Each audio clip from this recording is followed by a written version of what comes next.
But speaking of which, of course, you mentioned Louis CK earlier. He was a victim of cancel culture. Uh, a lot of his projects, like films and TV shows, all that shit gets shut down. But he's back touring, selling shows. You've toured with him recently, but do you think there's the possibility ever that Louis C.K. might be able to go mainstream again? Well, I guess his Horace and Pete is on Amazon. Um, so I don't know. I mean, when it first, bef- listen, when it first happened, I thought, it is going to be hard for him to get back to how things were, and but then I did a lot of dates with him, so I mean, I guess I still kind of think that, just because but because show business is really weird now. Anyway, like they don't really like white dudes anyway. So I'm on Twitter, and like all I ever see is like black women saying how they got writing jobs. Like it's like I don't know any of these people. I don't even know how I follow them, or maybe somebody I know retweets what they said. But it just seems like everybody who's getting a writing or producing job is a black woman, and it's like that's fine, but they're not gonna. The chances of them creating mainstream stuff that has crossover appeal is it's a small chance. But again, TV's not looking for that anymore. There's a show my wife watches that he's on, like Hulu or something. Rami, this guy Rami, whatever, Yeah, and he would like won an Emmy last year. I've never, like, I know the guy. He does stand up at the Comedy Cellar, but like I'm never gonna watch a show. I don't even know where the fuck it is. So I'm not good at finding these people's shows. It's not like the old days where you just turn on the TV and Seinfeld was on, or fucking Cheers, or All in the Family. So now show business is all about giving people giving people opportunities who haven't had them in the past. So which is great for people of color and women and people like it, but it's not great for white dudes, because in the past it was always white dudes were in charge of show business. So now they're like, hey, white dudes are bad. So I guess my point is that it's hard to be a white dude now anyway. So it's not hard to be a white dude, but it's not like white dudes are getting all these opportunities thrown at them anymore. Obviously they did in the past, but now it's almost like affirmative action in show business, which is fine. But it's I guess to answer your question, I don't think they're going to be I don't think any showbiz is going to be reaching out to Louis with a lot of opportunities, like he had in the past, where they come to him and they say, hey, well, you want to do this, you want to do that, because that's not where show business is headed. But on the other hand, the stuff that Louis controls, he'll do well with. Like he's a very organized guy, and his tours are good, his stand up is good, and he'll do well with that. But again, like even if like somebody was saying, I just it's hard to put in. It's hard to like say exactly what's happening out there, because nobody knows. Because with the pandemic, no one's producing anything anyway. Really, like movies aren't getting made. But for the most part, it's all about creating opportunities for people who haven't had them in the past. So is Louis going to get is Louis in line to get a opportunity? No, but white dudes aren't in general. Like you see all these white comics who work at the Comedy Cellar. Like I had to self-produce my own special. I mean, which is not that bad, because they usually end up getting a deal with Comedy Central on YouTube or whatever. But they're like, I can't. So again, HBO and Netflix, they're looking for diversity. They're not looking for white dudes. So to answer you, I know it's a long answer that you didn't want, but the point is that they're not looking to give white dudes a lot of opportunities in the first place. So, and especially if Louis is considered, uh, not damaged goods, but like, a victim of the cancel culture. They're not going to be reaching out to him, because in general they're not reaching out to white dudes anyway, especially if you're older. Like if you're a younger guy, but they want to give it to Rami or like just Trevor Noah. They want to make these guys stars because then they look like they're inclusive. And but again, like how much appeal do these guys have? Because how many people are going to watch Rami's show? I mean, people will watch it. They give him award after award, but like, are people going to watch it? They don't even know where to fucking find it. You have to go to Amazon Prime or Hulu Plus or fucking, I mean, when you start having to go to Amazon, it's like in the old days, you used to have Sears Roebuck, and then and they'd have their own networks. Like Amazon is like Sears when I grew up, where you go to buy everything. So now that Amazon has their own network, it's like, what the fuck is that? Like it's fucking ridiculous. Like Amazon, which is basically sells you everything, and now we make TV shows too. So it's like, okay, but is that normal? No. And plus, if you're doing a show on Amazon, it doesn't have to get ratings because Amazon makes money doing everything else. So it's great. It must be great to have a show on Amazon where you can make the show as quirky as you want, get Emmys, and nobody needs to watch it because Amazon's not trying to doesn't even need to make money off of their TV stuff. So, but Louis going to be fine. To answer your question, Louis going to be fine because his fans love him. He's a great stand-up, and he's going to be fine. But do you like Louis CK's TV shows? Honestly, I never watched them. I never watched really TV. I watched I watched the news too a lot, and I watch sports, but I don't watch any shows. I try to watch when I lived in LA for a couple of years, I wasn't doing as much stand-up, so I watched TV, and I just found it dull. And then with the pandemic, I couldn't do stand-up, so I was watching stuff people would recommend, and I found it like fucking horrific.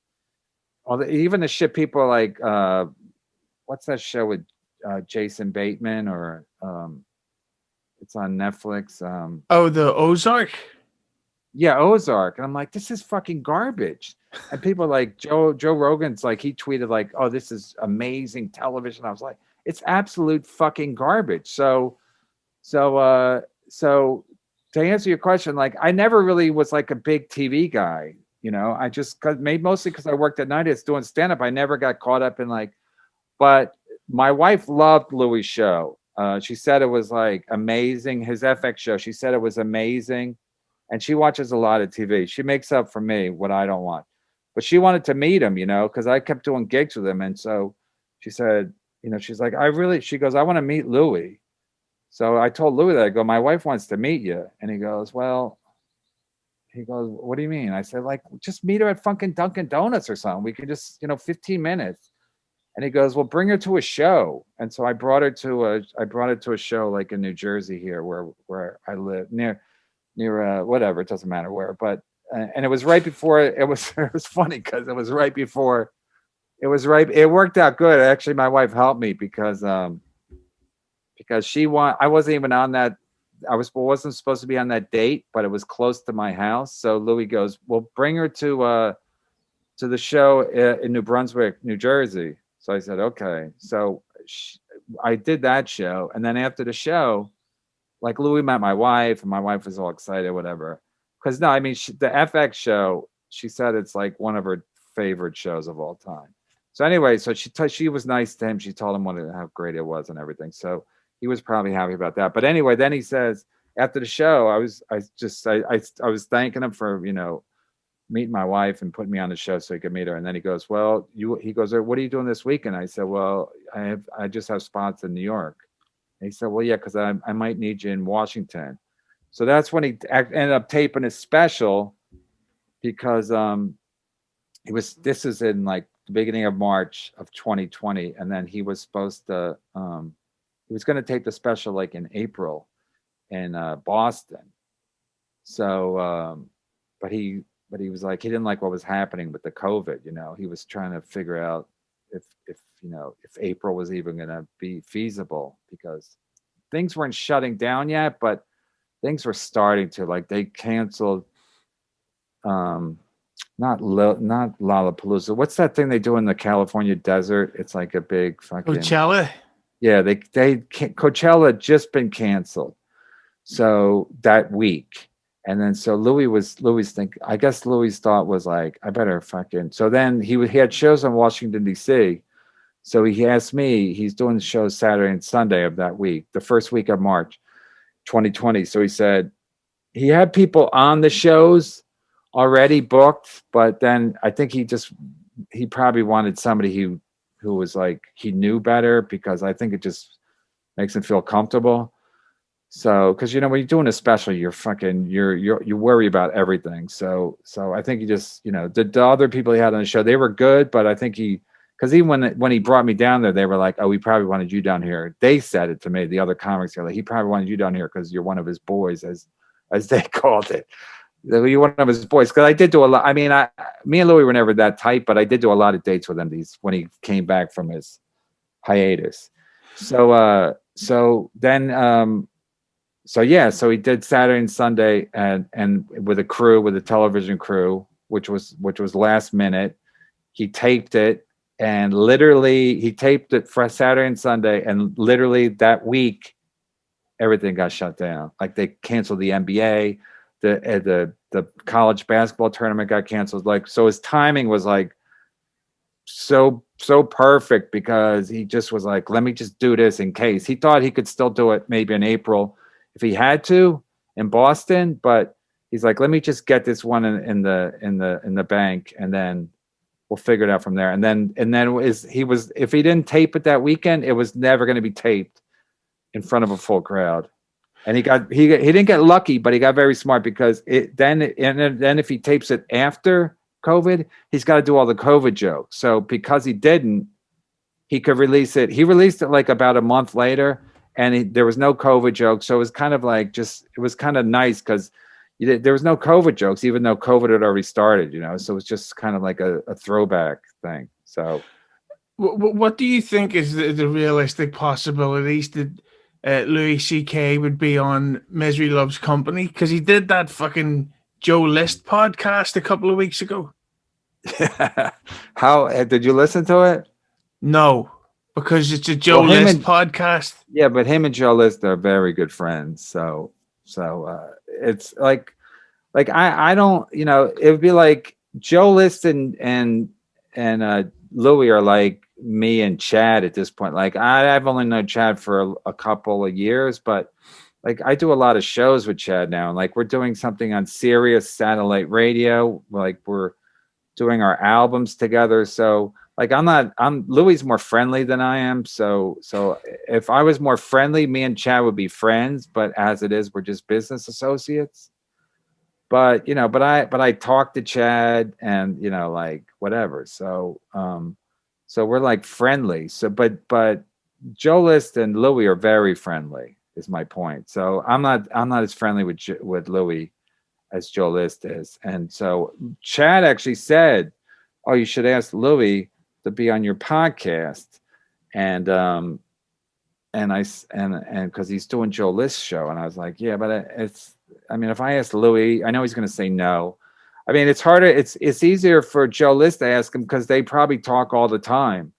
So he might just, and then I guess it was a podcast about movies.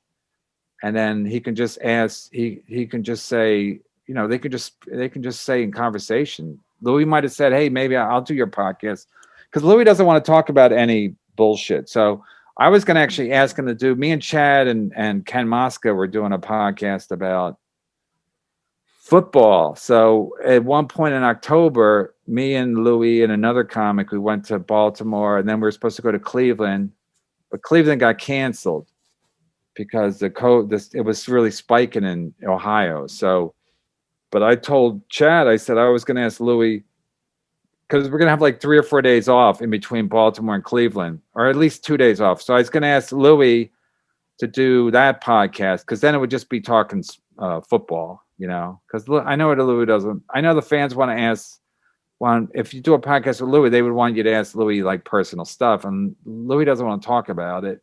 And I know that, so it would be, unless you have something specifically like sports or movies or something, the weather, you know, Louis doesn't want to shoot the shit because then he knows what the fans want to hear, which is like, wait, what really happened? And are you mad? Are you like Louis doesn't? Louis kind of, he's not. I don't know if he's over it. But he's like, he don't want to talk about it, you know. Well, speaking of shooting Plus, shit, if he did talk about it, he would go on Rogan or somebody like that, where everybody would see it, where it, you know, it would be like one of those, or Mark Maron, who he's been friends with for a long time. It would be something like that, not like a, you know, or do a podcast like where they talk about if he were going to talk about it, he's going to go on like a big show and just get it out of the way and never discuss it again. Yeah, like the Mike Bichetti podcast. Yeah, but like, yeah, because I mean, he's basically said he was at one point. I think he was thinking about maybe going to Bill Maher's show, because I think Bill Maher reached out to him, and he was thinking like but this is a long time ago. This is like, I think when it first started, where he was thinking about just going on a show like that, and he could just address whatever he wanted to address, and then that would be the end of it. He would never discuss it again.